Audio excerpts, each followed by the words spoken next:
Good morning, everyone. I would like to call the Calbright Board of Trustees meeting to order. Welcome. Nice to see everyone again this morning. With that, Terry, can you please call the roll? Hildegard Aguinaldo. Present. Darius Anderson. Adrian Brown. Present. Casey Chang. Present. Amy Costa. Here. Felicia Escobar Carrillo. Here. Tom Epstein. Here. Jelena Grande. Here. Pam Haynes. Here. Lieutenant Governor Kounalakis. Harry LeGrand. Paul Medina. Here. Jennifer Perry. Bill Rawlings. Present. Mary Salas. Present. Los Villalobos. Here. Joseph Williams. Joseph Williams. We have quorum, President Costa. Thank you. And can you also go over the board procedures and protocols? Good morning, everyone. I am Terry Lucas. Thank you for joining us. You can follow our meeting agenda on Board Docs, which the link can be found on our website, which is calbright.org/board. For attendees who wish to make public comment in person, please fill out a public comment card and submit it to me.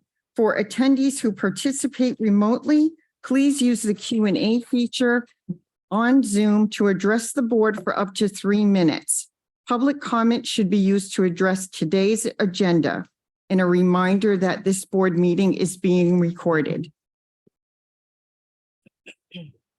Thank you so much, Terry. With that, we're going to do the pledge, and I'd like Trustee Escobar Carrillo to lead us in that.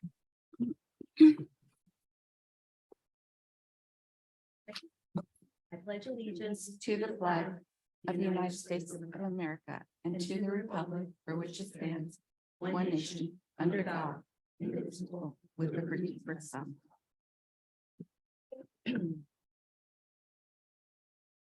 Thank you so much.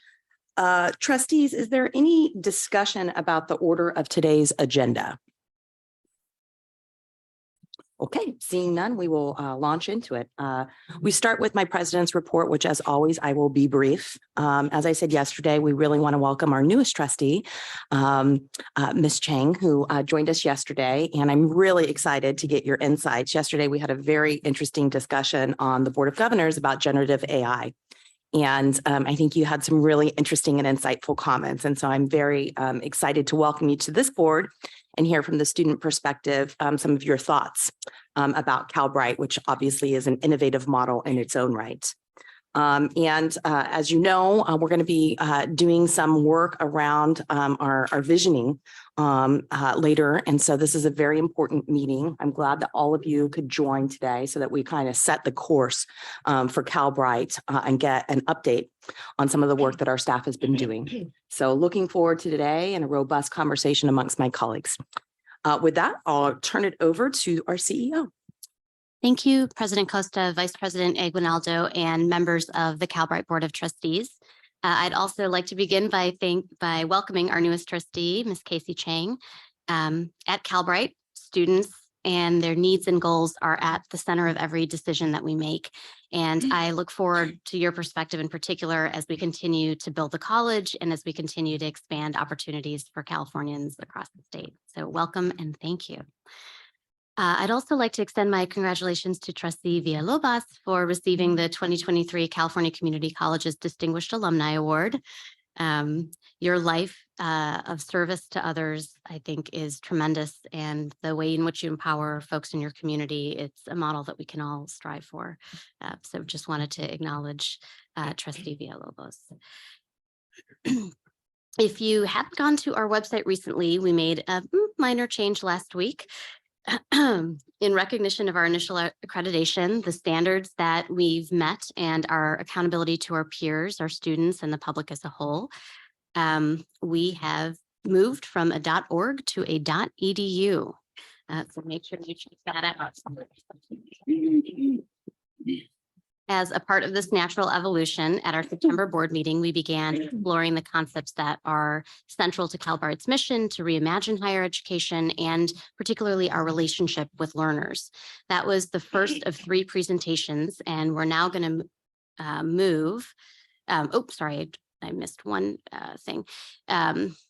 While it is a small change, the recognition of our accreditation to the .edu.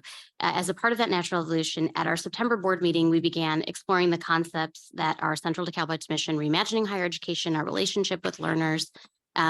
We did the first of 3 presentations that allow us to focus on those overall objectives and goals. Now we're going to move from the 50,000 feet in this meeting down to the 10,000 foot, led by our Vice President of Learning and Instruction, Shannon McCarty, Vice President of Student Services and Success, Don Orth, and our Chief Product Officer, Vivek Vyas.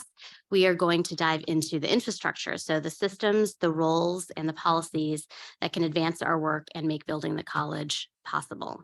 Complementing this, I'm also looking forward to our study session this morning to do a deep dive into where we are in our strategic vision and to get your thoughts and input on that.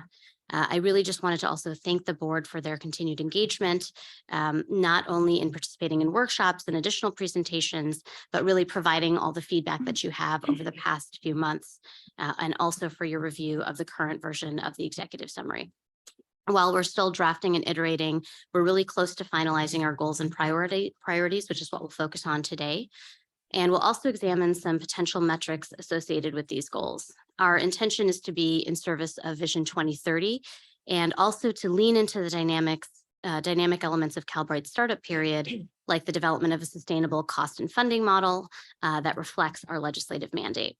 This is not only mission critical, but as a reminder, we don't have that yet in California. There isn't yet a budget model to fund public sector competency-based education. And so what we build can serve as a foundation to also support efforts across the community college system.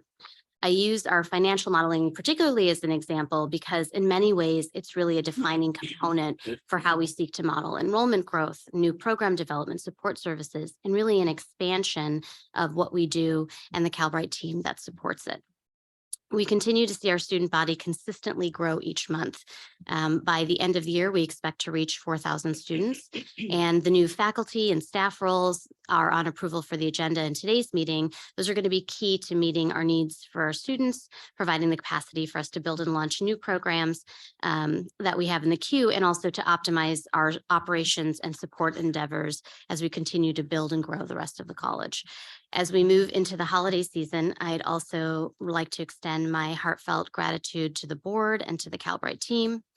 It's really their leadership, vision, creativity, and dedication that is a part of reimagining higher education in service for our adult learners and their success.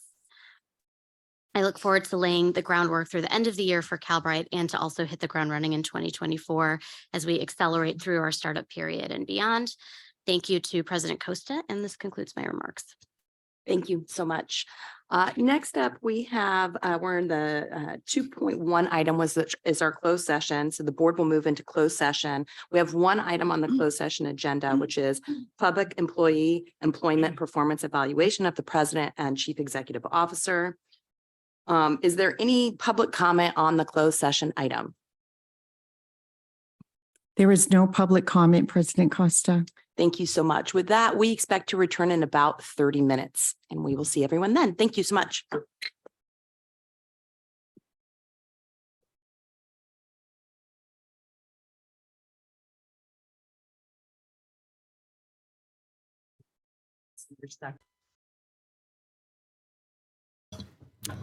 Thank you so much, Terry. The board is back from closed session. We have nothing to report coming out of closed session.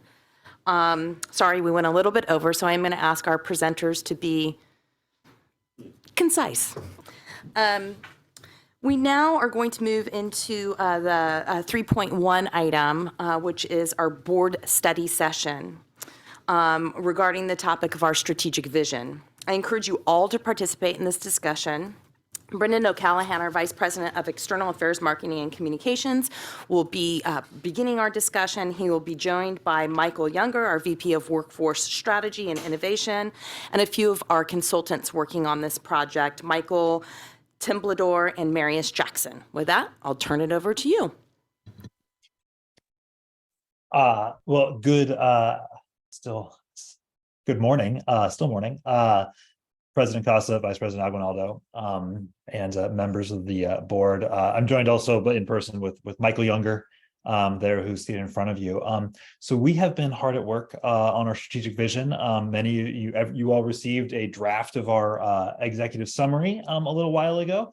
As we keep iterating and improving and kind of working through the process of developing our strategic vision, which will run through 2023 or 2024 through 2027, so our startup period and beyond. And so we have been working across the college and also with an external partner, People Rocket, and they're joining us today. And so I'm going to hand the reins over to them to kind of kick us off, and then we'll work into a little bit more of discussion at the end. Thank you, Brendan. Good morning, President Acosta and Vice President Aguinaldo and members of the board.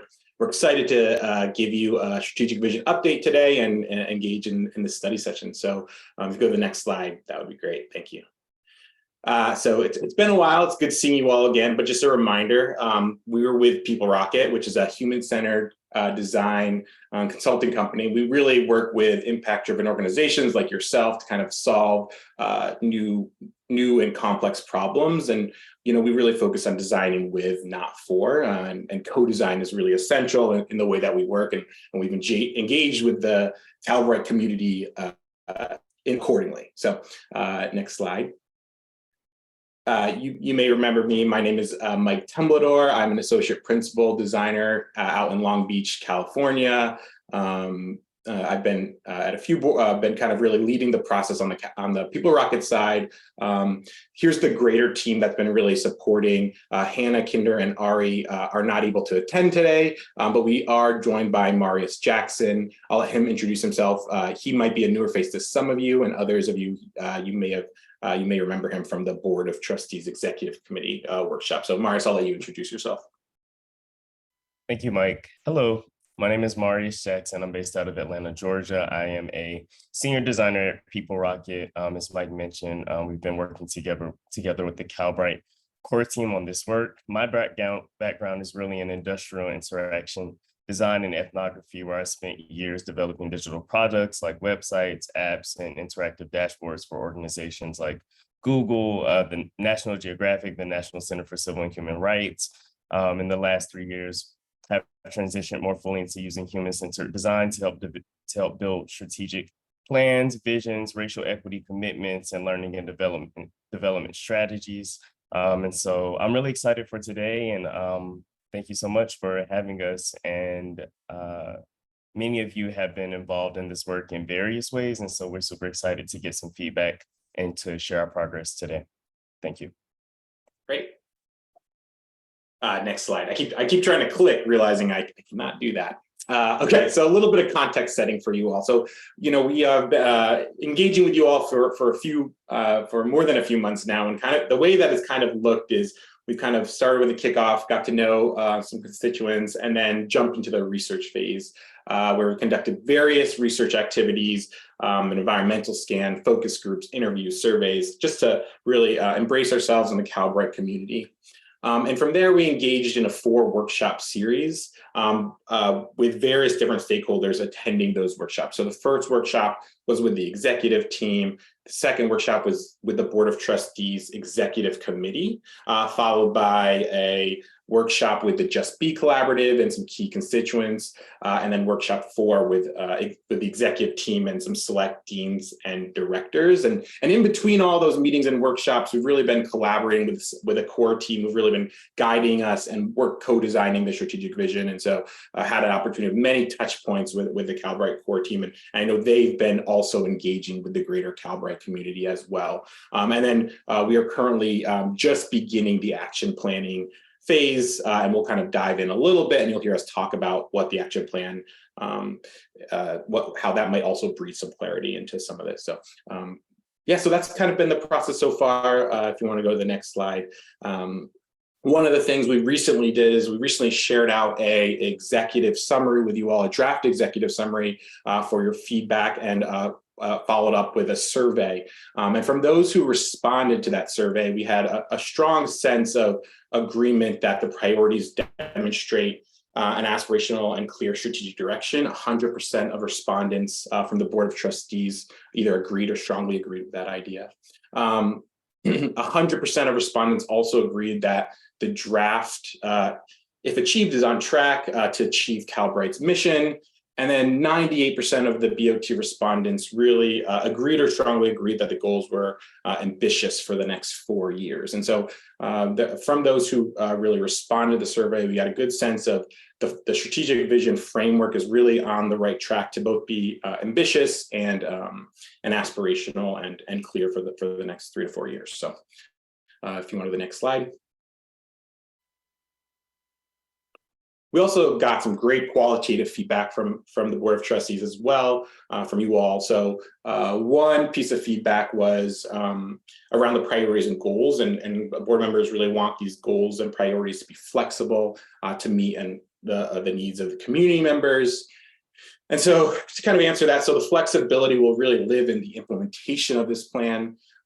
While we're going to work together to create an action plan that will serve as a roadmap, that the Calbright team should be really flexible around the incoming data and responsive to that data to pivot strategy if needed. There's a couple questions or comments around tactics. Some board members wanted to see more incorporation of new technology, increased storytelling, outreach, new community-based organizations, or some of the things board mentioned they really want to explore. And we agree. I think through the action planning process, we'll include some technology ideas, outreach, and partnerships in the development of that will really live in the tactics and strategies to achieve some of the greater goals that we shared in the executive summary. Next slide.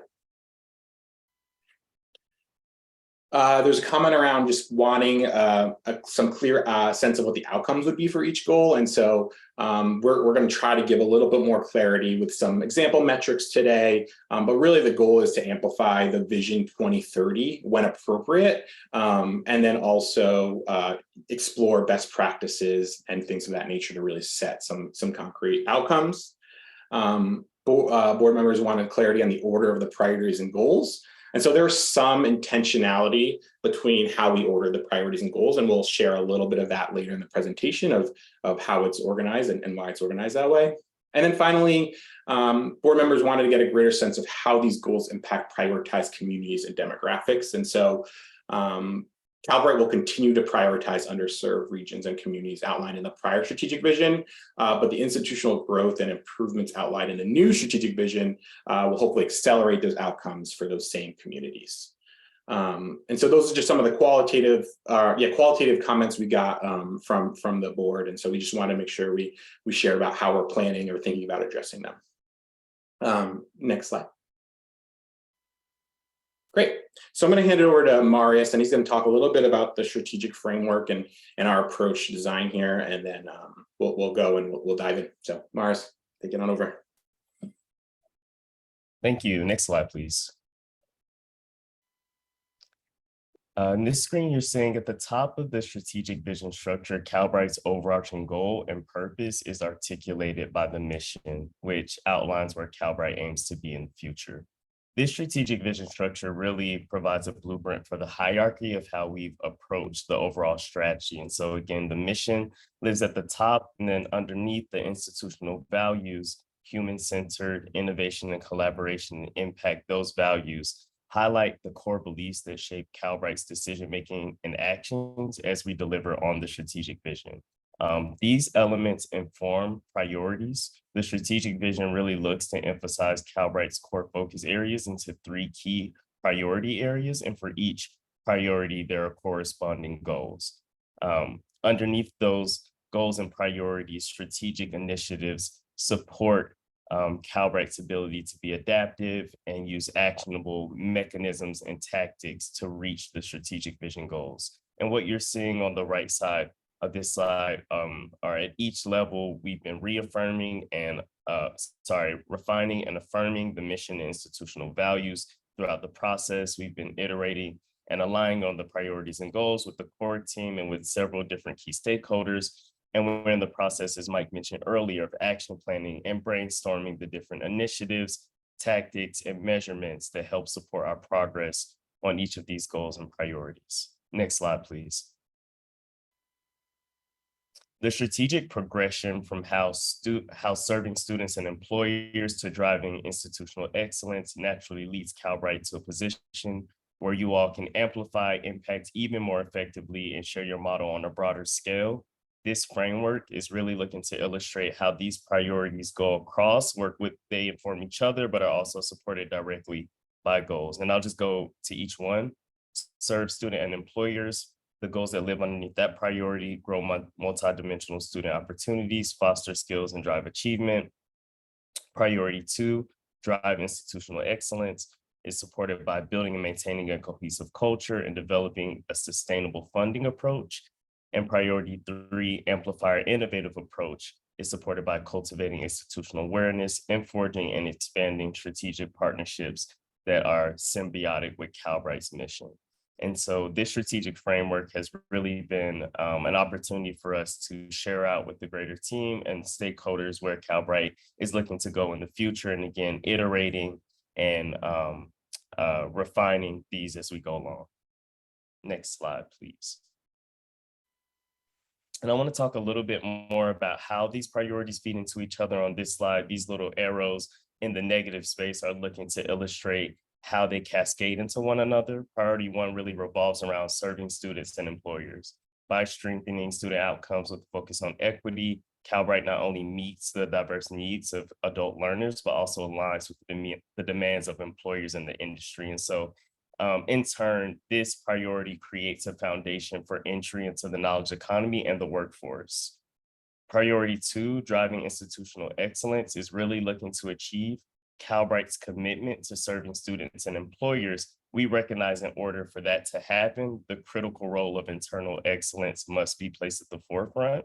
And so driving internal excellence is really the strategic investment in enhancing the internal operations of the institution. And so this is looking to create robust systems and structures and processes that really position teams to deliver on their jobs, have better performance, and really drive a healthy organizational culture, which we see as key factors in ultimately driving better student outcomes. And then the third priority, amplifying Calbright's innovative approach, really building on the foundation laid by the first 2 priorities. This priority is more of a forward-looking, future-facing priority, because we know with strengthened internal operations from priority 2, Calbright would be better equipped to expand the reach of its innovative education model. And we know that it's critical that over the next 4 years that Calbright looks to share its comprehensive model and differentiated approach nationwide. And so, as mentioned, these priorities feed into each other and are supported by the goals. Next slide, please. I do want to mention before we jump directly into goals, and I'm just reflecting on the speaker to be concise. So if I am moving too fast, please feel free to jump in. I can't really see the board on my screen fully, but again, there will be space for questions at the end. I think it's really important to note that the sort of outline example metrics that are on this slide, and even some of the content that supports the description of the goal are really dynamic. You'll see that there are metrics here that have been sourced from the CCC's 2030 vision, and some of these measurements have also been sourced and derived from best practices in the field. And so we are definitely still working on getting these more concretized, but have really laid a blueprint for what this could look like. And so we have action planning meetings coming up, as Mike mentioned, that will involve key experts and stakeholders from Calbright to help to inform and refine this approach.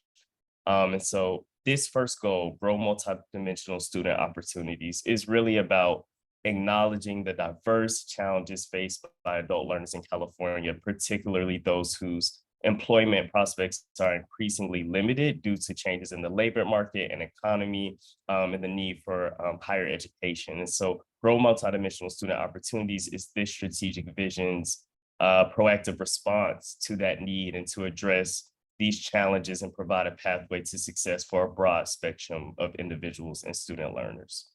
or working learners, excuse me. And so the example metrics, again, you see some high level examples here. The first, continue to measure, evaluate, and optimize student support endeavors to bolster efficacy and student persistence. And as mentioned, again, the persistence rate, et cetera, a lot of that will be revisited based on what we learned in the action planning meetings as we continue to work with the core team.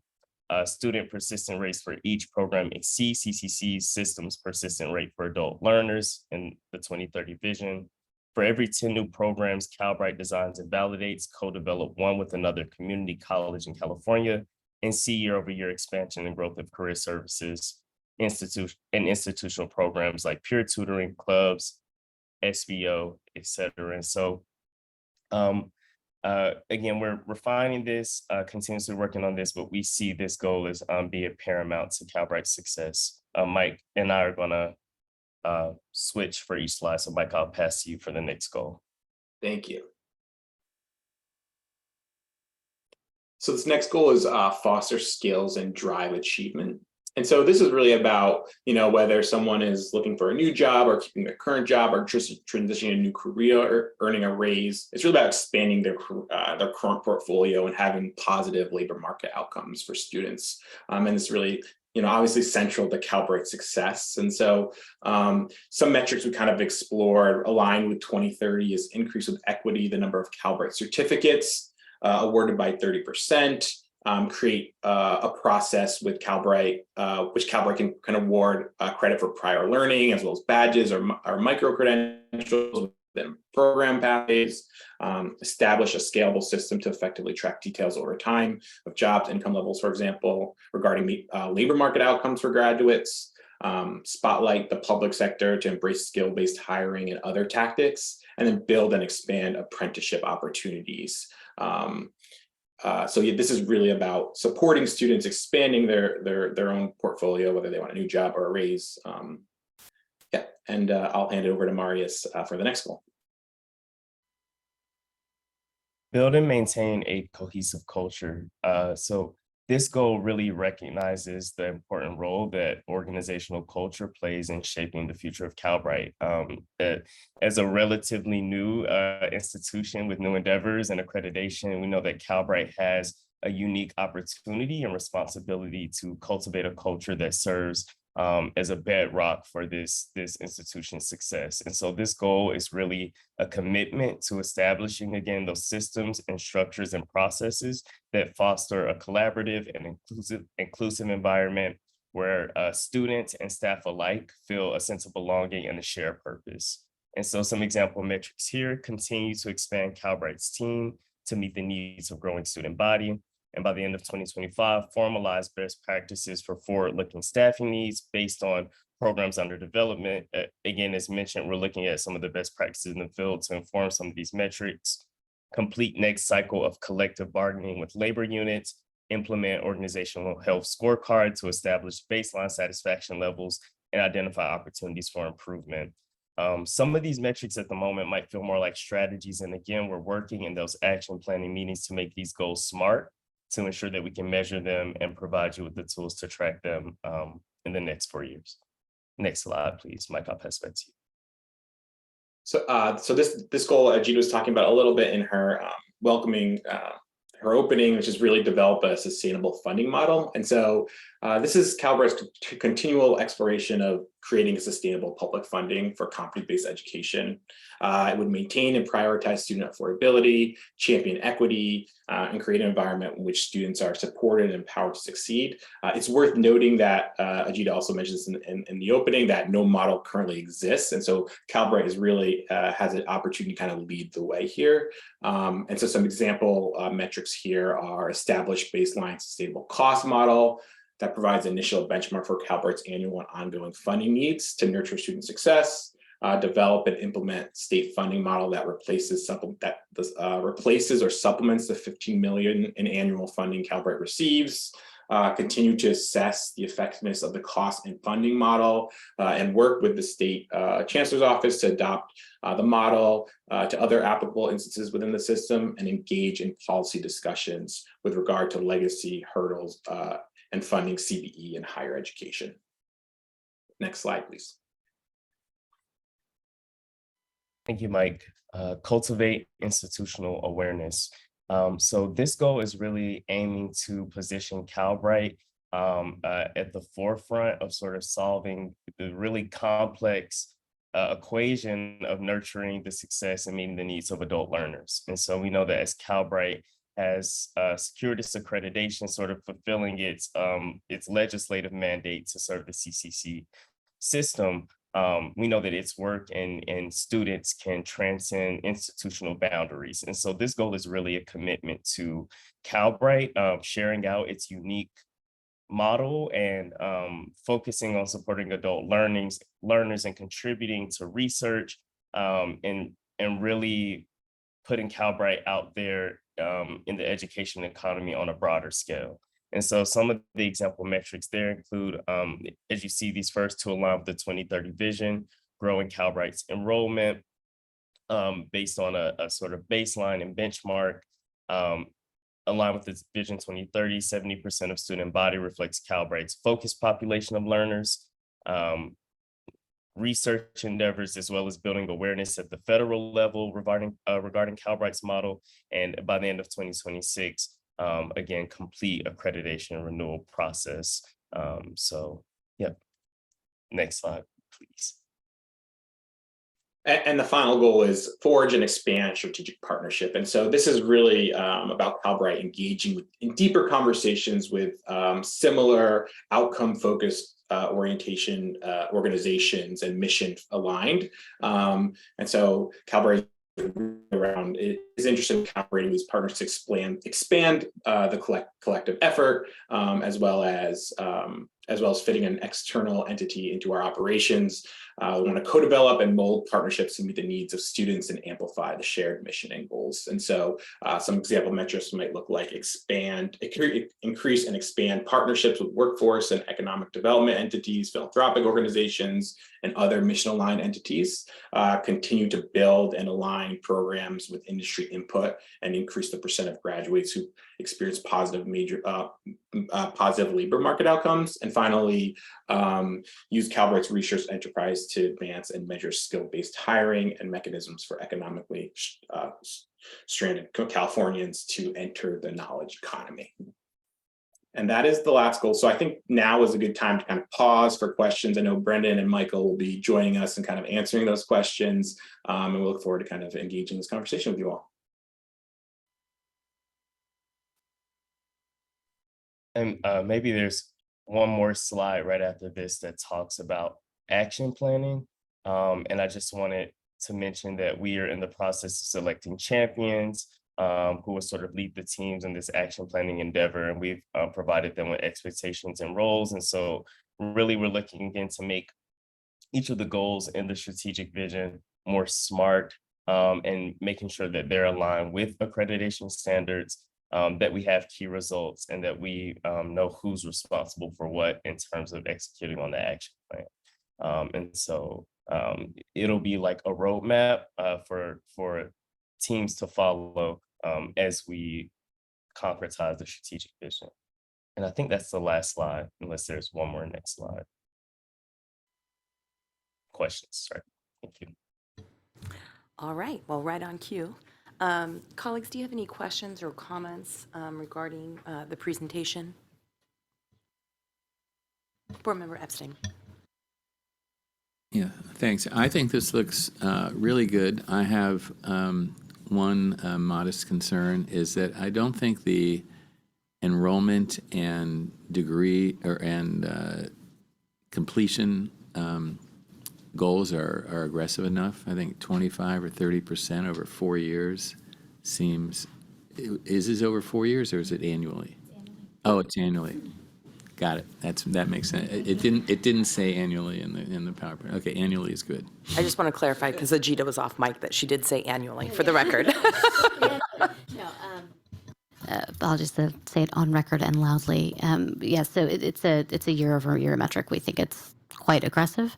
And particularly, I think we want to hold aggressive metrics and targets like that in hand, in relation, and on balance with the ability for us to grow in a fiscally sustainable way, in a way that ensures that we are able to be supported as an institution for the growing number of learners we serve. And so those will be two things that we look at very closely together to ensure that students at Calbright have the support that they need from the public. Trustee Chang. It's one of my first times seeing this, being a new board member. I was wondering if I could have access to some of the materials so I can follow up and look through it on my own time. Sure. Yeah.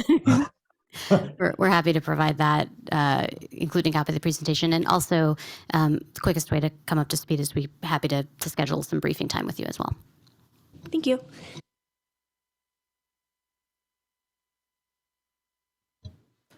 I'm looking around. I don't see any other comments from my colleagues. Oh, Escobar, Carrillo, and then Haynes.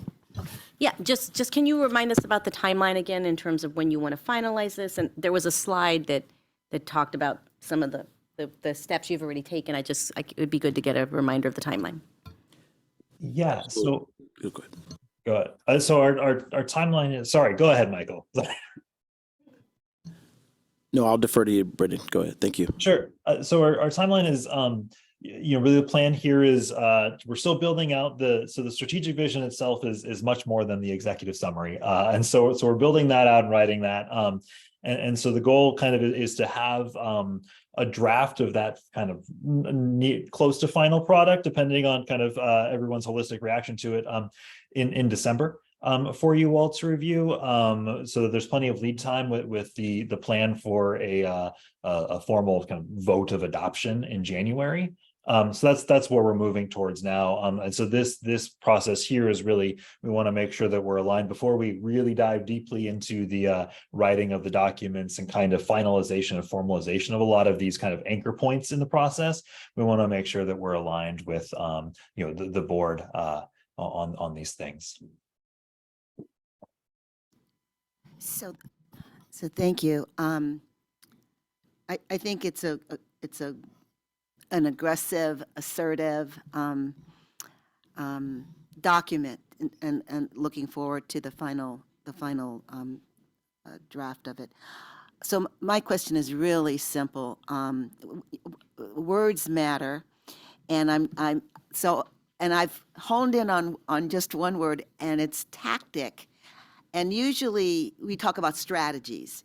So is there a difference between, I don't have a dictionary here. Is there a difference between sort of strategies, which we typically use, versus a tactic, which is a bit more edgy so is there a difference? Michael, you can answer this. Yes, I appreciate that.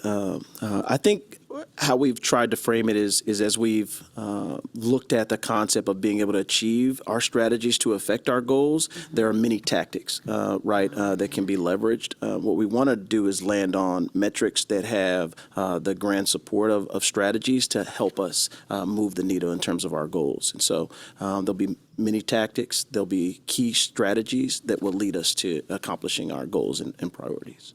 And will that clarification be embedded within the final document? Yes. So for example, we talk about strategies, the tactics it'll help us understand why we're sort of doing the strategies, right? That's absolutely right. And so as we look at kind of core definitions and glossaries to be able to make sure that the folks are key on some of the words and nomenclature that we're using will be very apparent in the final document. Thank you. Just add that the tactics are what gives it color and allows it for us to understand what's actionable. And so I think we've been trying to balance the way that we describe the framework, the goals, the strategies at a high level that we'll choose to advance those goals, and then what are examples of the actual actionable activities that we can expect underneath that. That's even better, because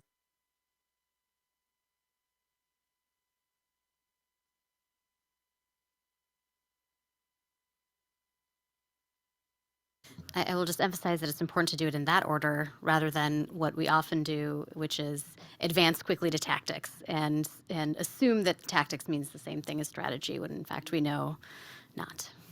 Yeah, and I would add also, like so kind of the product that comes after the strategic vision document is an action plan of where we'll get all the department heads and kind of everyone who's focused on this work and say, well, what are the things that you can tactically do that are going to drive and advance these strategies? So it'll be thinking about things like, well, the board knows about our work on timelines within our CRM pilot, like what is kind of the next step there, and expanding those are the kind of tactics that we're talking about that would show up in an action plan.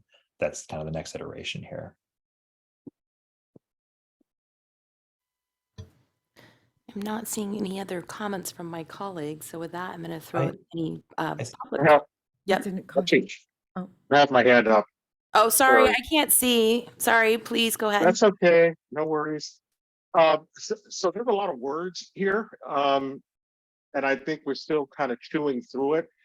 And I think for me as a board member, what I would like to be, at least in the thinking about this, what is my elevator speech on this when I have to talk about this in public? And so I don't want to lose sight of, there's a lot of jargon and a lot of abbreviated concepts, but I would really like something that I can kind of have as a one-page document that I can really speak intelligently about. I think it's a great structure. I think the process is great. I'm already thinking about it from a philanthropic standpoint. Can we solve this since we're kind of creating the vision for the nation on this? And is there some opportunities to really make some money from this kind of going forward? But that may be just the entrepreneurial part of me that's always thinking about ways to help Calbright. So thank you. Yeah, there's absolutely, like the elevator pitch aspect of it is going to be really important here. And so as the marketing comms guy, I can take that back and work on that. My question is, I've been involved on all different sides of creating plans, implementing plans. And I think they work best when they're really infused into the culture of the organization. And so can you just talk a little bit about when it's finalized? Brendan spoke a little bit about meeting with, the different units and talking about the tactics, but how will you utilize the action portion of this internally and externally, frankly? It's a great question. I'll start, and I'll ask that Brendan, if you want to chime in, or Madam President Menon as well. What we've tried to do, and to your great point, being able to have been involved in both on the private and the public sector of embedding plans, it's all about culture, right? So folks have to be able to align to the strategy. It can't just be a top-down approach, right? And so folks have to buy into this approach. And so what we've been able to do from the beginning is involve the organization in terms of both the development, the feedback. We've gone to department meetings. We, as you all know, host all hands. And so a part of this next stage will be about action planning, where we'll have representatives from across the organizations rolling up their sleeves and diving into what we talk about as the tactics that would advance our strategies to move forward in this organization. And so that'll be a process that is a reoccurring process to involve, every corner of our institution,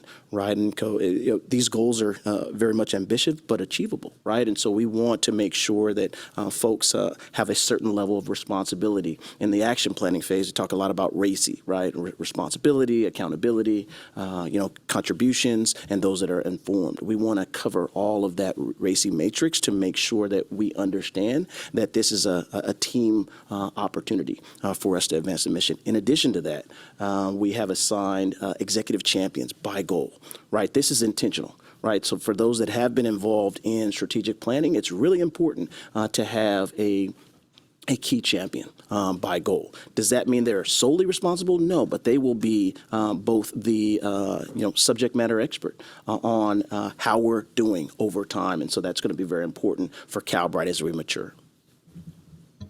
Great, thank you. I appreciate that.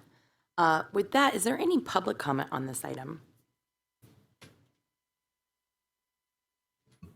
There is no public comment, President Costa. Thanks, Terry. Thank you very much for the presentation. Next, colleagues, we're moving on to Section 4, the consent agenda. Do any trustees wish to remove any item from the consent agenda for separate discussion or separate vote? Seeing none, I will entertain a motion. Oh, pardon me. Is there any public comment?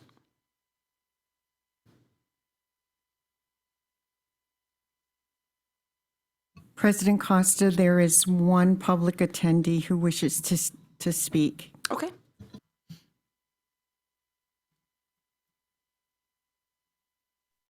Mr. Gatewood, please speak. You have 3 minutes. Thank you, President Costa, Vice President Aguinaldo, members of the board, and all those present in attendance online and in person. Thank you for recognizing me to speak to this item.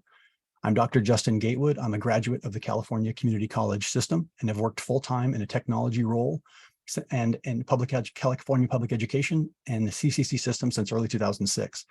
I hold both a bachelor's and master's degree from a CBE institution, Western Governors University, and hold a doctorate in organizational change and leadership from USC, Phi-Don. I hold 5 cybersecurity certifications from SANS, where I am a member of their certification advisory board, a CISSP from ISC Squared, a PMP certification, and I'm currently working on a Master of Science in Information Security Engineering at the SANS Technology Institute. I also teach cybersecurity at CSU Long Beach, San Diego State, and UNLV. I joined Calbright as its Director of Information Systems during a tumultuous time in December of 2021. We did not yet have the support of the state legislature. We were not yet accredited, and our technology leadership team had left the institution only 2 to 3 months prior to my arrival. You might be asking yourselves, why have I come before you today to comment on an item on the agenda? The modified job description for my position that's been presented to you today has not gone through the typical practice of collaborative and collegial consultation that is standard practice throughout the CCC system when a change is identified as necessary to meet the needs of the institution and district. I had requested to have Human Resources initiate this process earlier in the year, but received no feedback or communication about any proposed updates or changes until the afternoon of November 4th, when I was presented with a non-editable PDF to review. I stated that I would need time to review and provide feedback on the proposed changes to my role, and then was unexpectedly out sick for the following 4 working days. Upon my return to the office on November 9th, last Thursday, I was told the proposed job description change for my position would be appearing before this body today. I requested multiple times to have the item pulled from the agenda so that I could be given the opportunity to provide input for us to have a discussion and reach a consensus on the updates to my role. My requests were denied. Participatory governance, collegial consultation, and collaboration are at the heart of who we are at Calbright, as they're foundational to our core values and principles as an institution. This is an opportunity for that to be demonstrated. Our 2024 to 2027 draft strategic vision talks about building and maintaining a cohesive institutional culture and formalizing best practices for forward-looking staffing needs, as well as speaking about belonging and empowerment. And we consistently state that we value diversity, equity, and inclusion as an institution. How is the way this item has arrived on the board agenda today indicative of those values? It's not. I'm asking the board to amend agenda item 4.2 to table the modified job description item for Director of Information Systems until the spirit of participatory governance and inclusion has been fulfilled in this matter, and I've been included in the process of determining how the changes of my role and function at Calbright can best meet the needs of the institution and its constituents. Thank you for your time today. Colleagues, nobody elected to bifurcate this item.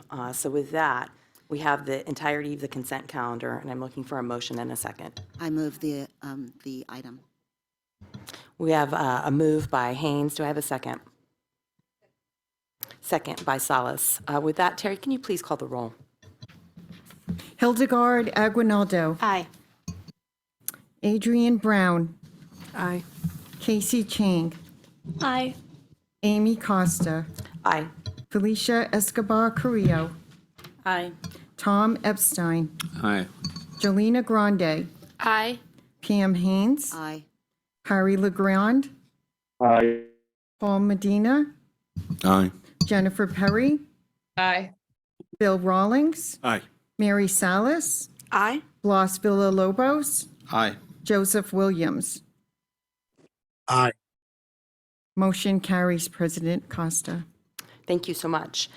We have a unique agenda, colleagues, in that we don't have any action items. So we're moving straight into our information and report section of our agenda. And first up, we have our Vice President of Government Relations, Jenny Johnson, with item 6.1, an update on our regional external relations engagement.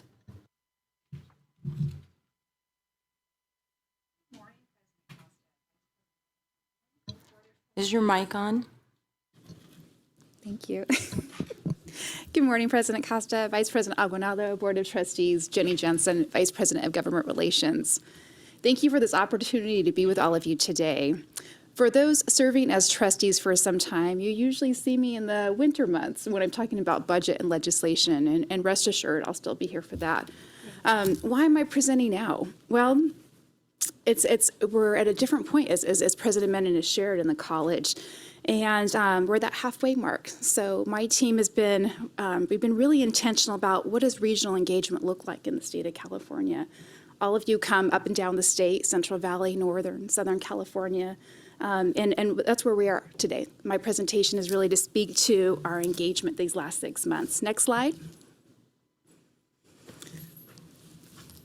Where is our focus? We acknowledge that every region in the state of California is different and engagement should follow accordingly. But we started with the idea to engage regional chambers of commerce, community-based organizations, and other partners. I'll start with regional chambers of commerce. As shared recently, our college has become members of the following chambers. In the Central Valley, we joined the Fresno and Lodi Chamber. In Northern California, we joined the Sonoma Valley Chamber, as well as Yuba Sutter, where I grew up, just north of Sacramento.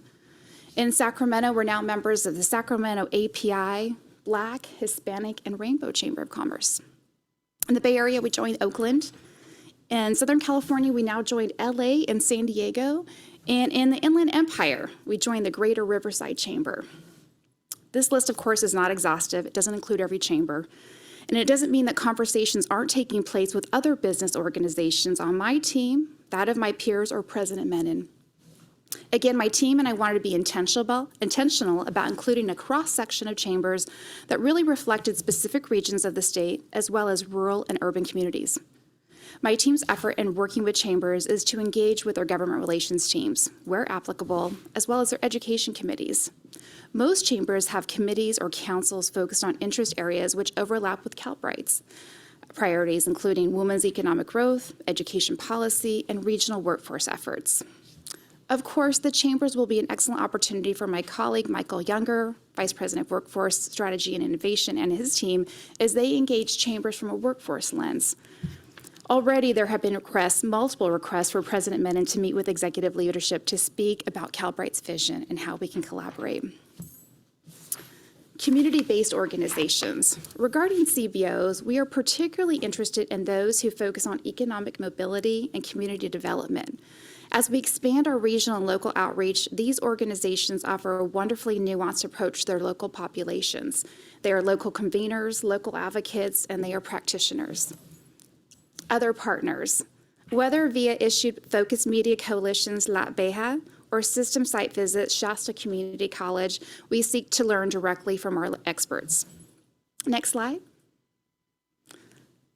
So I'll talk about one chamber of commerce, the Los Angeles Area Chamber of Commerce. Here, no surprise, but we engage with civic leaders and legislators on behalf of the business community to ensure economic prosperity, mobility, and equity. We are benefiting from the chamber's breadth of industry membership, their comprehensive engagement, and their policy lens. I was just with them last week at Loyola Marymount University for an education convening. It was excellent.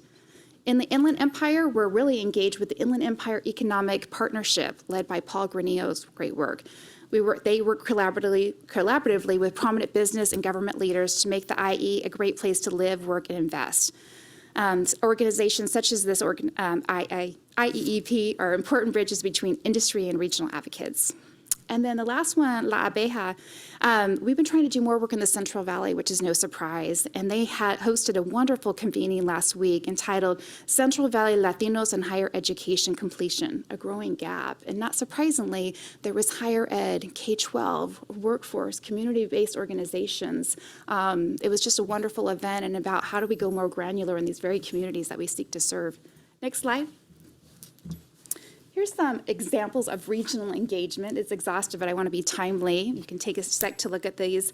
But the list here is really about, it includes a mix of policymakers, practitioners, researchers, community leaders, industry representatives, workforce development entities, and it's an efficient way to connect with the right audiences and thought leaders as Calbright continues to grow.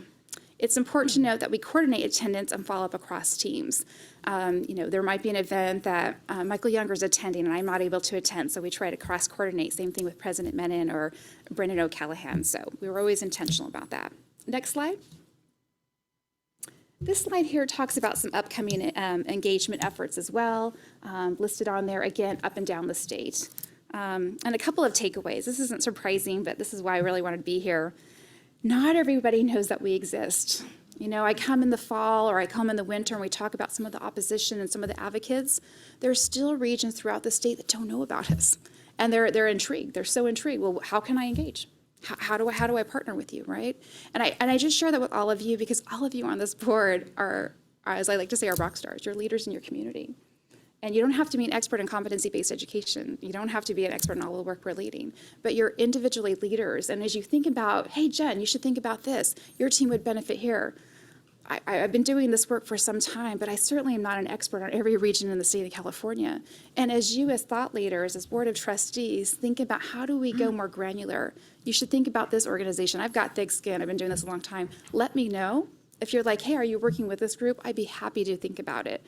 Same ways, I'm sure Michael Younger here, we work so closely together, and Brendan speaking remotely, how we can, go more granular. So we'll be up in Reading for a couple weeks meeting with Shasta College. We're doing some more site visits. We have a number of chamber convenings in the months ahead, but this was really an opportunity to share where we are. So next slide. With that, I just want to reiterate again, our goals are simple. We build awareness, we cultivate knowledge of local and regional issues, and we develop relationships. And that sounds simple enough, but it takes time. And I go back to I'm going to do a shout out to Paul Grinio with the Inland Empire Economic Partnership. We've been working with he and his team for about 18 months now, and we have just seen some real inroads. I don't live in the Inland Empire, and they're doing some great work there, but folks know Paul Grinio's work. And as he allows us to do work with him and engage in introductions, that's how it's all done. And so I just want to do a nice shout out to that wonderful organization who's been very supportive of the work we're leading. And with that, with any comments, please let me know. But just wanted to give you a high-level overview of the work we're leading. And thank you to my team. I'm one of three with Danny May and Jessica Howard. I wouldn't be here without them. Thank you. Thank you so much for the presentation. I see Board Member Medina has a question or a comment. So before I was active with advocacy, one of my biggest things was civic engagement in my local community. It goes back to my Cub Scout days up until my adult life. Now, what opportunities are there for Board of Trustees members to also promote Calbright College? For example, tomorrow, many of us will be arriving to Indian Wells for the CCLC conference. I'm really excited about that because up to now, obviously, we wear many hats. We often represent a member of the Board of Governors, but I really, one thing I'm really elated is saying I'm a member of the Board of Trustees for Calbright College. So obviously with you focusing on civic, on governmental, so not governmental, but obviously community relationships, what future opportunities are there for us to be active on the ground? Sure, I'll start with a couple, and then I'd love to kick it off to President Menon and President Costa. I'm based in Sacramento, and I have a team of 3, and we're up and down the state. So we've been in Riverside lately, LA, San Diego, we'll be in Shasta. And as we come to your community, it would be a wonderful opportunity to take a meeting together. We steal from a lot. We're very consistent on our messaging, but how we engage with, you've probably Trustee Medina, you've done a lot of this work, but we'd love to meet with you informally to, I think at the last agenda item, we talked about talking points. How do we make this I like to say, go from comfort to confident in your vernacular about how you talk about Calbright. So it's in your authentic voice might look different than somebody else's. So happy to, when we're in your region, to have a meeting together, both one-on-one with President Menon, as well as our outreach meetings so that you can see oh, okay, I noticed Jennifer's team talks about it this way. I'd really like to know more about this. We talk about a number of things at Calbright and all of our wins of the last year, thanks to the teams behind me. But you might hone in onto certain things that resonate more for you. So happy to talk offline. But if I missed anything, President Menon. I just had one thing, which is, and I feel like Jenny, you're one of the folks who have mentioned this to me the most, which is our most meaningful engagement in regions is when we're sitting down at a table set by somebody else listening. So our best moments are when we understand and can dive deep and can probe and ask questions about the challenges facing a community so that we can understand how do we add value, how do we position what the institution can contribute to that solution set. And I just sort of mentioned that because I think it is a really important, authentic, and humble way to have conversations in regions. And so when you're thinking about what might be the right invitation for your participation, for our participation around these shared challenges that we're trying to solve, that's a lot of how we decided on engagement with chambers, engagement with some of the places where we saw a lot of alignment with the communities that we're trying to serve more effectively. So those are a lot of the points and connections that I think are particularly important because it lets us really receive the information from the experts, but also think about how do we position a solution or make our contribution from the perspective of students at the college. Thank you for the question. Board Member Sauce. Yes, thank you very much. So I was really happy to see about your outreach efforts, and I was really happy to hear that you're open to suggestions for other organizations to participate with. So in my old life, I was in economic development, right? So I know the San Diego Chamber of Commerce, and I know some other industry groups down there as well. I think everybody goes to the big guy in the room, right? So San Diego Chamber of Commerce is supposed to be a regional chamber of commerce, but in actuality, they really concentrate on the downtown and North County area. They don't have much interaction with the South County, and there's a lot of things going on there. So in the future, I would suggest that you explore the South County Economic Development Council. If you'd like, I'd love to make introductions to you. They have a very strong workforce development committee and higher education committee. So I think that it would be a good outreach. The second thing is, when I was looking at your slides, there's a slight misspelling on your San Diego Regional Chamber of Commerce Legislative. It's not lounge. I don't think it's lunch. Oh, I went last Thursday evening. It was it was a lounge. It was a lounge. It was a lounge. Yeah, that's different. I just got back. I just flew back. Oh, wow. But Trustee Salas, thank you. This is a perfect example of that's exactly it. You know that region so well. I'm not from there. I attended college a long time ago, but I think that's such a powerful statement. There's the city proper in these regions, of course, up and down the state, but you're going more granular about knowing the demographics and the different communities about how to engage. And one thing that I appreciated from President Menon, we've been working on this landscape analysis about how we engage. It might look different in every region, and that's not a negative. It's just that for some, it might be heavy in chambers. For some, it's all led by community-based organizations, and that's okay. The whole goal is, though, are we thoughtfully engaging? So I really appreciate, and I would love to follow up with you, and I will put that with Michael, given his work with workforce. So thank you so much for your leadership. Trustee Haynes. Thank you. So I didn't hear you mention urban leagues. Thank you for that great. I'm so glad you brought. Did I cut you off though? I apologize. That's okay. No worries. No worries. Thank you so much. We started. We wanted to be disciplined because we definitely, within a year, wanted to do a return on investment to see how we are engaging and what that looks like. So we decided to start with chambers, which was just throughout in specific regions of the state and community-based organizations. But on that list was the Urban League, but it was a staff capacity at the time. But it's still on the short list to engage and to be active members. So it was a yes and. What I would recommend is to start with some of the really key ones. Yep. San Diego's one, Los Angeles is one, even Sacramento. I would think so. Yep, Sacramento is what. Yep. Is one, and there may be one in the Central Valley. So I'd be happy to help with that. Thank you so much. I would love to follow. I know Jessica and Danny are listening, so we will make sure that we put that as an action item. Good. And then the other avenue in, I'll have to kind of think about it.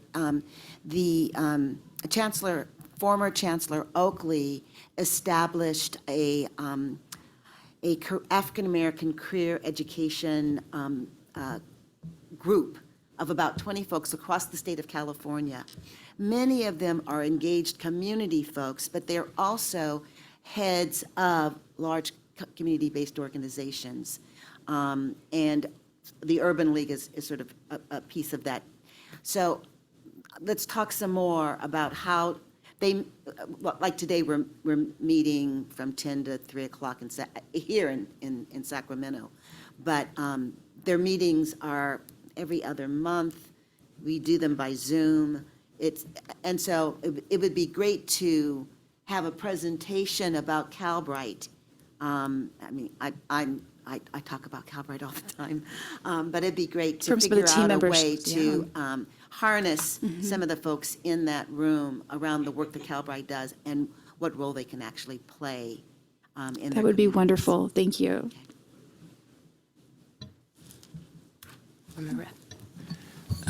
Being a podcast junkie, I think maybe it might be worthwhile working with Brendan maybe on trying to identify some of these organizations do podcasts, and while they may not have a huge listenership, they probably do among their members and certainly among the leadership, and it might be worth that's kind of an easier way than traveling somewhere. Thank you so to much get for that bringing word. that up. No, former Senator Connie Leyva is now with her local NPR affiliate, and she has asked President Menon to do an interview, and she's really excited about that. So Brendan is coordinating that, so we'll share out those the details. But that's an excellent suggestion, and we will follow up with that as well. Because you're right, how can we get? And I know President Menon's been doing quite the speaking engagements, but we will put that to the list and follow up with you, Trustee Epstein. Thank you. Great. With that, are there any members of the public that wish to provide a comment on this item? President Costa, Jennifer Perry has a question. Oh, another trustee comment. Yeah, isn't that what we're supposed to be doing? Wait a minute. So if you haven't already, I was thinking I'm happy to make an introduction to the LA Business Council. I know you met with the Chamber of Commerce, but there's a business council and they're pretty forward thinking. And you did just make me start thinking about and Pam kind of touched on it, the broad number of nonprofits working with populations. We'd be interested to focus on it. And I know that's not specifically what you're talking about today, but love to have a conversation about thinking about groups like the Anti-Recidivism Coalition and a number of the other nonprofits in the LA area that I think there's a match between. So offline, happy to talk to you about that.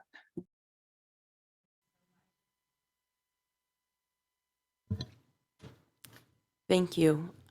Now, is there any public comment on the item? There is no public comment, President Costa. Great. Thank you so much for the presentation. Appreciate it. Next up, our next information and report is item 6.2, realizing the learning ecosystem. And this is going to be presented by our VP of Learning and Instruction, Shannon McCarty, along with Don Orth, our VP of Student Services and Success, and our Chief Product Officer, Vivek Vyas. Okay, great. I'll get us started. Can you see me up there? All right. Good. Yep. Good morning, President Costa, Vice President Aguinaldo, and members of the board. My name is Don Orth. I'm Vice President of Student Services and Success, and I'm here with my colleagues Vivek Vyas, who's Chief Product Officer, and Shannon McCarty, the Vice President of Learning and Instruction. As President Menon mentioned, the last couple presentations and the next couple are a series of us kind of exploring and honing in on what we're actually building, kind of the learning ecosystem that we're building at Calbright, both the evolution now and what we hope to have in the future. And today specifically, we'll focus on preparing the infrastructure, which, and by that we mean the system's role and policy behind the learning ecosystem. So if you can change the slide. And so we'll start with a brief review on what we covered last time for folks who didn't have time to review that. Then we'll look at infrastructure and look a little more closely at the system's role and policy, and then the infrastructure in practice, what it actually looks like in real life. And then we'll end with next steps, kind of what we'll cover next time. Okay. And so let's keep going. Great. So most importantly, as we build out this learning ecosystem, when we build the student experience, it's really important to keep really focused on why our students are here, their needs, who our students are. So we always ask in any of this, and as we develop new systems, why are students here? What do they want? What do they have? What are they coming in with? What kind of skills and experiences are they coming in with? What do they need? And really importantly, what keeps them motivated? And that motivation piece is super important in keeping them in the system, learning and growing. And so always, all these questions are driven by this idea of focusing on their outcomes, which is persistence, completion, and employment. Next slide. And so we do a lot of work and on an ongoing basis in understanding student needs. And lately, most recently, the product team did a series of interviews with students and faculty and staff to start kind of extrapolating and pulling down the things our students are asking for. So this is not a comprehensive list, of course, but you can kind of get an idea at a glance of what our students are looking for. Things like knowing my progress, where am I in the course? Getting credit for the work and the life experiences I'm bringing in. How do I choose the learning path that meets the career goals I have? How do I get more guidance, especially up front? And when you think about a lot of these students, they may not have been to school in a couple decades. They might not have ever learned online formally. And so this experience is new to a lot of them. So think about how we build confidence as a learner. This is super important too. How do we give them relevant work experience? How do we accelerate the pathways for people who need them? And how do we provide insights on industry in real time so that they kind of have a sense of where they are as they learn? So all of these are really important needs that we need to pay attention to and build supports and systems to address. And so the next slide, if you go there, actually, this is not the one I was expecting, but the next slide also is a way to help us understand students. We've divided our student body into 4 different personas, and there are more and variations, nuances here, but this gives a good sense of some of what our students are kind of bringing to the table.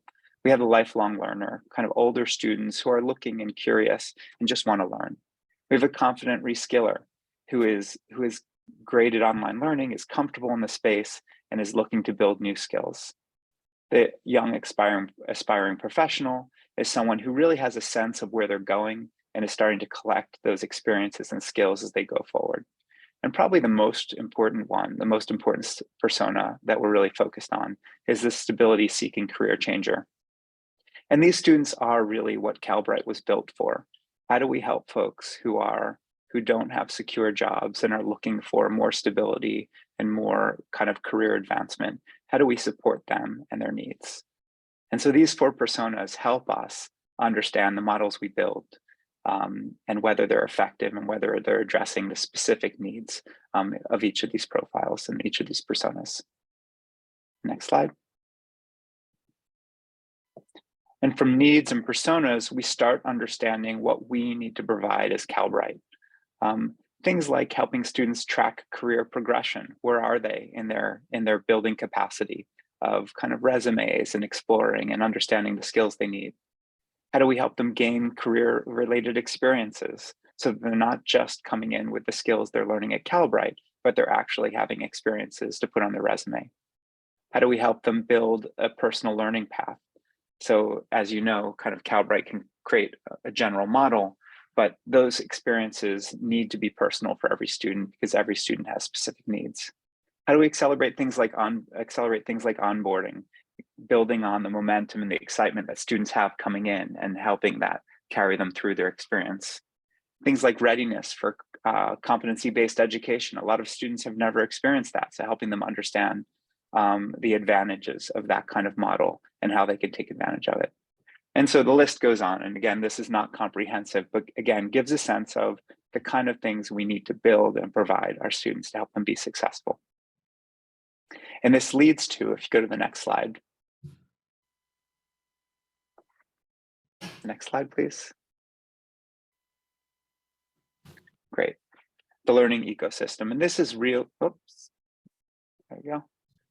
And this is really a consolidation of those capabilities that come down from needs what are the kind of things we need to build? What is the ecosystem that Calbright offers every single one of these students?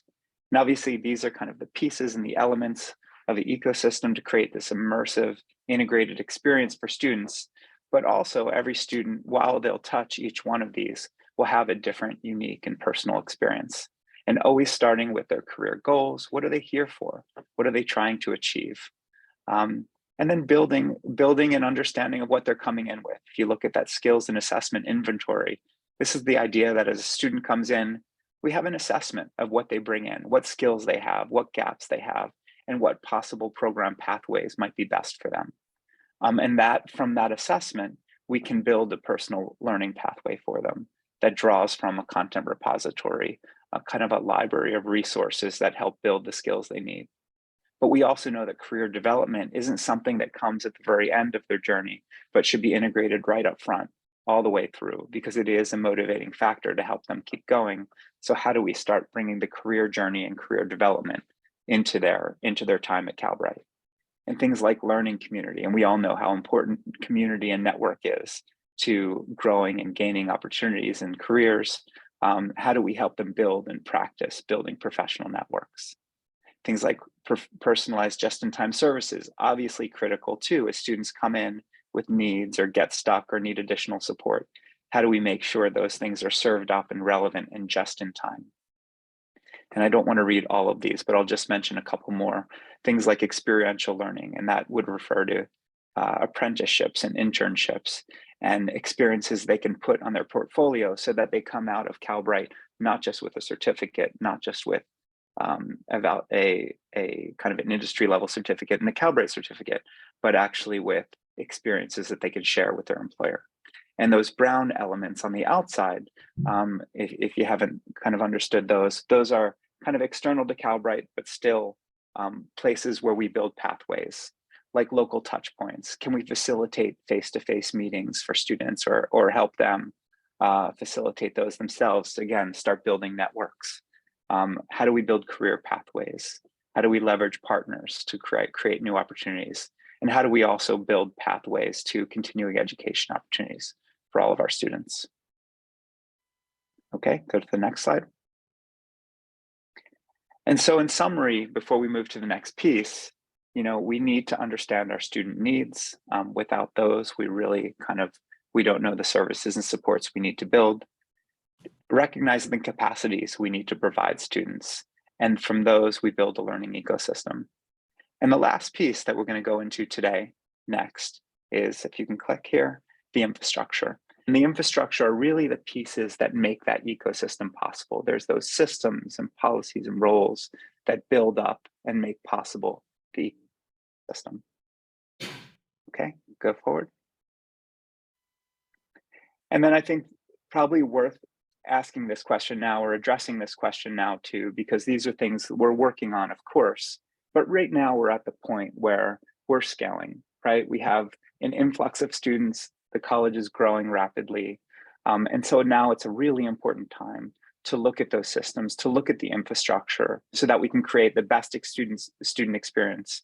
Whether we have 1,000 students or 5,000 students, that the experience is reliable and a great experience for every student, so that our faculty and staff have a great experience as well. That's super important to keep them engaged, to keep them invested, and to make teaching and learning and supporting fun. And of course, Calbright is online, and so the technical systems are essential, and that they're fluid and coherent makes the IT experience and supporting those systems also great. So all of those things are important as we scale. Go forward. Okay, so let's click one more down. And so the infrastructure really lies below the learning ecosystem. Again, you'll recognize those different elements of the learning ecosystem. And the question is, if you kind of peel back each one of those, like if you peel back the personal learning pathway, what kind of systems, roles, and policy are important to realize that particular element? And that goes for each one of these. And now I will pass to Vivek to take us in for a little deeper dive. Good morning. So we're building the Calbright ecosystem for the best student experience. and to provide our faculty and our staff with the tools to serve our student needs. To achieve these goals, we must build a robust technical infrastructure or technical architecture that comprises of systems that students interact with and those that form the supporting backbone of our ecosystem. We must adhere to the principles of reliability, interoperability, data security, and scalability. To realize these goals, we are building cloud-based automations for operational efficiency, data repositories for analytics. We're implementing various systems for managing student data and providing a stellar user experience, as well as systems that serve the back-end functions of the organization. We're also implementing systems to improve our security posture. We're creating integrations between internal and external systems for the data to flow seamlessly, and then collecting that data into a repository to derive rich, actionable insights for timely support and outreach to our students. And with that, I'll pass it on to Shannon to talk about the roles and policies components of our ecosystem. Wonderful, thank you. Next slide, please. Nice to see you all. All right, so as we are reimagining the student ecosystem and the journey, we also really need to reimagine roles and responsibilities of the individuals building, creating, and supporting the experience. Calbright's skill-based learning ecosystem requires us to ensure program relevancy, currency with labor market demands, and responsiveness to the ever-changing employment landscape. To be a best-in-class, competency-based education model, we must have an assessment-forward approach and integrated learning and support services. This reimagined model requires us to look different, have robust, specialized roles and expertise, avoid silos, work cross-functionally across learning instruction, our workforce partnerships, and our student success teams. A vital component of infrastructure are the roles supporting the learning, teaching, interaction, and progress of students. In our model, we will lean into a variety of specialized roles. So as you see a list of roles. These are a few that we currently have or others that we will be looking to adopt in the future. But for an example, ensuring we have quality, rigorous, and authentic-based projects requires expertise in both assessment design and technical requirements. Consistent and valid assessments are core to the validity of a CBE model. In order to accomplish this, we would leverage multiple roles, such as our full-time faculty, department chairs, instructional designers, and assessment specialists. The collaborative approach ensures there are rich assessments, drawing from the expertise of many. Another essential component of our model is the alignment of industry skills to program outcomes, to assessments, to learning objects. So differentiated roles such as the open education resource and assessment librarian, instructional designer, curriculum assessment faculty will ensure there's clear mapping and tagging across our programs. Learning design and the student experience is enhanced through assessing student knowledge and abilities, then offering optimized content to focus their learning. We are not expecting one role to carry all the workload or to be a jack of all trades. This also holds true for our integrated student support services. We know students have a variety of complex needs. They need the right resources at the right time. This can be counseling, career services, or even academic support. Students will be surrounded by a team of experts who provide guidance tailored to the individual student journey. At Calbright, our roles will localize to implement the ecosystem function and support student needs. Next slide, please. As we continue to lean into our model, building the learning ecosystem not only requires us to reimagine roles, but we also have to identify policies and processes that are not currently in alignment with Calbright's innovative approach. Our policies have to prioritize the student experience, specifically student support and resources, equity, accessibility, and the student's reality. A few policies that are incongruent with our model are listed on this slide. We all know the importance of awarding credit for prior learning to support the student experience. We want to honor the knowledge and experience the adult learner brings to Calbright. However, currently the process to award credit for prior learning and experience is inconsistent, ambiguous, and decentralized. To truly be effective, there must be consistency, not only in our ability to intake and validate learning, but also on how our certificates transfer to other colleges. and institutions. We will continue to learn more about current practices within the district and beyond, with hope and intent of establishing policies that can serve as a model across the community colleges and even outside of California. We recognize the value and guidelines established by 10+1 and the integral role that faculty play in building and delivering the learning ecosystem. The Calbright Curriculum Committee is an example of how the 10+1 guidelines provide structure but allow flexible, creative solutions to our model. For example, when designing curriculum, we contract subject matter experts to help guide the program outcomes and competencies. These industry experts work closely with our curriculum and assessment faculty. The drafted curriculum is reviewed by our internal full-time faculty who provide feedback, ensuring rigor and quality in alignment with the CC policies. As we continue to lean into our model, a similar process would occur when planning, creating, and building assessments. We can leverage assessment specialists to work with our subject matter experts to design valid, authentic assessments. Another area of growing concern, I think you've heard it earlier from President Minan's remarks, as well as kind of from the visioning and the future outlook, is the current funding model. Currently, institutions are funded based on attendance or students in seats within a given time period. Funding is also dependent on student pace, either full-time or part-time, and the consumption of courses. A competency-based education model is not based on time, but rather student learning and mastery of competency. Students are not enrolled in courses, but enrolled in a program. Calbright's learning ecosystem requires robust, integrated student services. It's integral to student success. The current model does not consider the resources or services needed to support this unique model and the learner.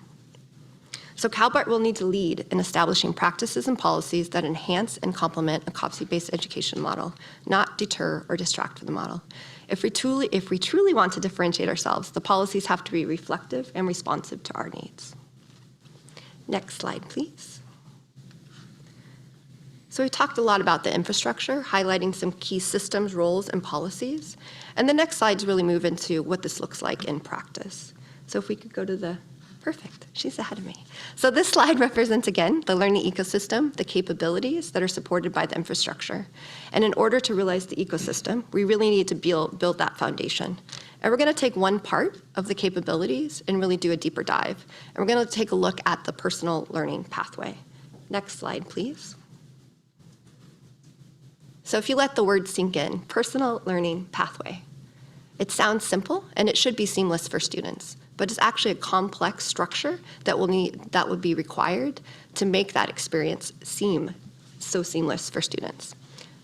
Click, I don't know. Perfect. I'm like, what's the right term? So as you can see, the systems that are behind the scenes are robust and several. So a skills repository, it's based on current workforce needs. And previously mentioned, the skill relevancy and validity is core to our model's success.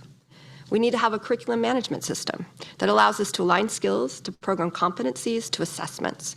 We need to assess the current experience, abilities, and needs of our students. This system enables us to track student success and measure program and assessment efficacy. The data is used to inform iterative learning design. The learning management system will be the backbone of the personalized pathway. The ability to provide multiple assessment types, map competencies to assessments, to learning objects, and adaptively release content to the learner is a core function. The interoperability of these systems is crucial to our model. AI guidance and support includes academic support, nudging, messaging, curation of resources, just-in-time responses, all with the lens to keep the student on track. Leveraging AI tools ensures scalability, replicability, and responsiveness. The roles highlighted previously are really specialized, and we're taking the experience and knowledge from a variety of our faculty, as well as learning experience designers, open education resource and assessment librarians, instructional designers. And so really it's a collaborative approach to ensure that we have content that's up to date, relevant, and real world. Other roles not listed but integral to this part are our adjunct faculty, student support and career services, who provide guidance, mentorship, nudging along the student's path. And lastly, the policies. The ability to reward and validate prior learning, which informs the personalized pathway. Students are not expected to relearn material they know, but receive credit for the experience and skills they bring to the program. And then, of course, and lastly, a funding model that considers the complexity of the learning ecosystem and the personalized pathway from systems to roles to support services and provides resources needed for student success. And now I'm passing it back to Dawn. Thanks so much, Shannon. So this other kind of honing in on the career prep and development element of the ecosystem, obviously something that is also super complex. We want that experience and these capabilities to be available to the students right from the start. And so this is not an afterthought, is not something that comes in at the end of their journey, but as soon as students enter Calbright, they already can start engaging with career prep and development. So things like systems are really important to build out and integrate. And again, think about this kind of career development experience as integrated and part of the student journey all the way through. So integrating like cast insights, how do we take that labor market data and integrate it and make it available for students to help them understand opportunities, to help them match what they have and what employers are looking for. A durable skills platform. There's some things we're looking at right now that help students assess what they have and start building out the things that they need.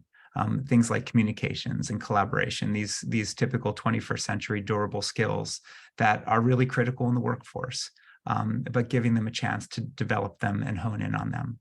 And things like connecting to employers. There's lots of systems out there that will help students directly connect to employers and help us support that connection. And so something we're evaluating also right now is a career platform where we can start housing opportunities for students and start bringing in, as they come in from partnerships, opportunities and things, and even things like internships and shorter term opportunities. And also workshop library as we build learning experiences for our students. What kind of opportunities are they interested in? Things like building a resume with AI, building a cover letter support from AI. We're starting to build those platforms and learning experiences, and we need a place to house them so students have easy access. Then you think about the roles that we need, and currently we have kind of a growing career services and counseling department that is really looking to support students every step of the way, both in developing things like resumes, but also counseling with executive functioning skills and durable skills that they'll need to enter a new career. And so we're constantly looking at what are the roles, what is that wraparound kind of group of folks who can support our students in that career development. And then lastly, things like policy. How do we measure success? Are we measuring success for students who match directly from their program to that related career, or is a measure of success and job tracking beyond that? And then the other question is, how do we track students as they move from student to alumni and beyond? What are some systems and policies that we have in place to understand where they're going, how their success is going, and also how to bring them back into Calbright to help encourage their fellow students. Okay, and I will pass to Vivek for the next one.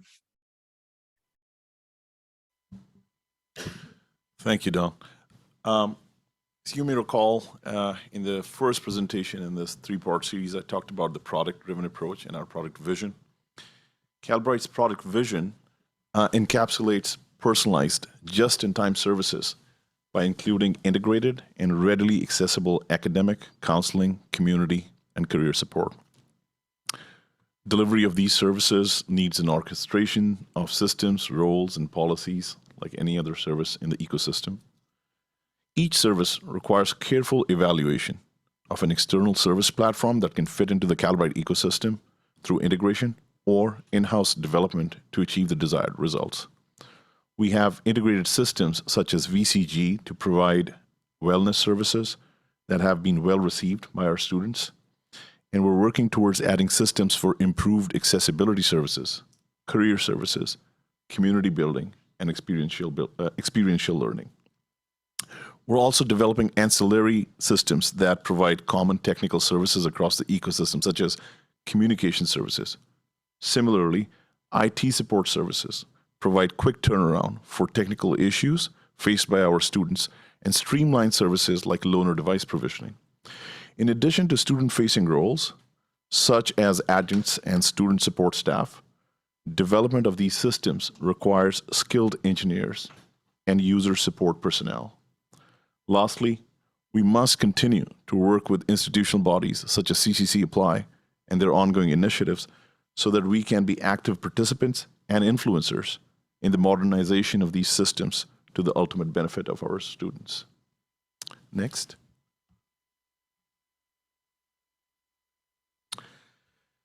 A robust technical architecture and processes form the bedrock of a well-functioning learning ecosystem. Our IT infrastructure and processes, data privacy and security, analytics and business intelligence, communications, and cloud-based systems are the building blocks of this infrastructure and the underpinnings of this ecosystem. These foundational building blocks will enable us to rapidly implement new ecosystem components and services. While they are all equally important, I'd like to emphasize the need for improving our cybersecurity infrastructure. We are all aware of the serious threats that ransomware and other forms of cyber attacks pose to the functioning of this ecosystem. We are starting to carefully plan and implement how we can improve our overall security posture through user education, development of secure processes and best practices, as well as the implementation of tools and systems to fend off potential threats and to do so with a proactive and measurable approach. Next, please. And to put it all together, as you may recall, in the first presentation in the series, we started by describing the product-driven approach to build a reimagined Calbright student experience. This approach helps us build a deep understanding of our student needs, from which we identify capabilities we must develop to meet those needs, and the learning ecosystem we must design to actualize those capabilities. Finally, we must build a robust infrastructure that is composed of systems, roles, and policies, and serves as the backbone of this ecosystem. We will require a cohesive organizational effort to realize these goals, and we will be seeking this board's help in each of these areas. Over the next couple of months, we will be coming back to you with some asks around critical systems that we need to buy or build to implement this infrastructure. This concludes our three-part presentation to this board, and I'd like to thank you all for your time today. Thank you so much. Colleagues, questions or comments of the presenters?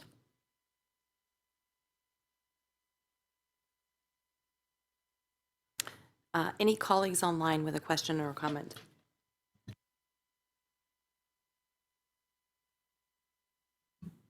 There are no comments online, President Costa. Great, thank you so much. With that, is there any public comment on the item? There is no public comment. Great, thank you so much for your presentation. Appreciate it so much. Rolling right along, we have a regularly scheduled item 6.3, which is, we have this every time, it's a reports on contracts and purchases. Hi, good morning, President Costa, Vice President Aguinaldo, Board of Trustees, Calbright President, CEO, Executive Staff, and Community. My name is Amber Borth. I'm the Controller, Executive Director of Finance. I'm here today on behalf of Angelino Tolentino, our Chief Financial Officer, and I'm here to present the reports on contracts and purchases, should there be any questions or you'd like to go into detail over those reports. Thank you so much. Colleagues, does anybody have any questions around the contracts? Looks good. Is there any public comment on this? There is no public comment, President Costa. Great. Thank you so much, Amber. Appreciate it. Next, we're moving into our constituency group reports, and we have two. First up, we have as item 7.1, a report from our Academic Senate. And with that, I will welcome the President, Michael Stewart. Good morning, President Costa and Vice President Aguinaldo. My name is Michael Stewart, and I am the President of the Calbright Academic Senate. And Calbright's Faculty Senate is happy to report that we have several positive developments that are underway within our learning and instructional department. And before I start, I must give the disclaimer that my presentation is acronym free. So there will be no acronyms. Okay, first we'll start with the faculty update. As our student population and program offerings grow, our instructional faculty is growing to meet Calbright's needs. Our full-time instructional faculty members have been heavily involved in hiring, onboarding, and mentoring our recently hired full-time faculty and adjunct faculty members. Calbright's faculty are working hard to create a supportive, inclusive, and equitable student experience. We are driving positive learning and employment outcomes by fostering a strong sense of community and collaboration within each program. Next, we will speak about our course content updates. So in our programs for IT 500 and IT 510, which is A+ and Security Plus, the faculty organize live events to increase student engagement and foster student community building.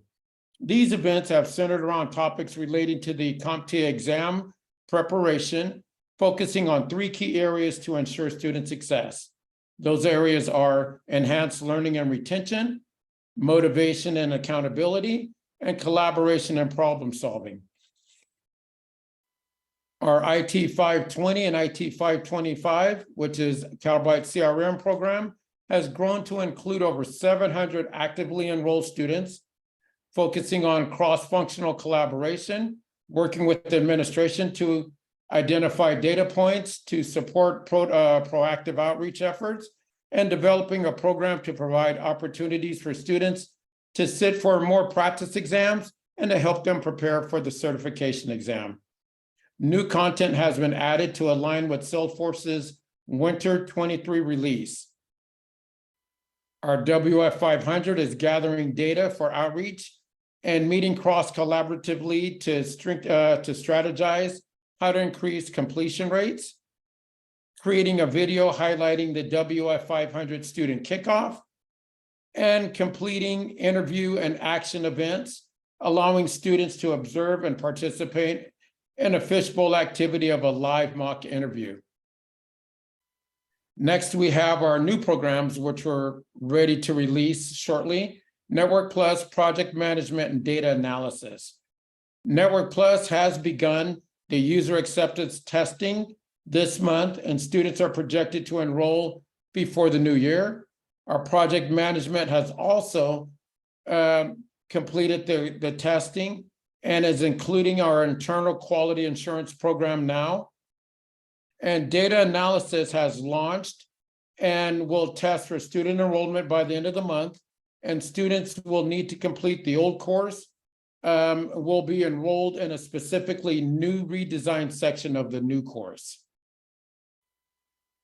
And in closing, the Academic Senate would like to thank and recognize our instructional department administrators, our deans, Lena Herr, Mark Butlin, and Katriva Jones-Monroe, and our Vice President of Instruction, Shannon McCarty. Their dedication and hard work has played a crucial role in recruiting adjunct faculty, speeding up the approval of new courses, and creating a solid tutoring support program. We appreciate their invaluable contributions. And that's the end for my report. Thank you for that report. We appreciate it as always. This month, we do not have a Faculty Association report nor a School Employees Association report. We do have one from our student body organization with Jeremy Cox.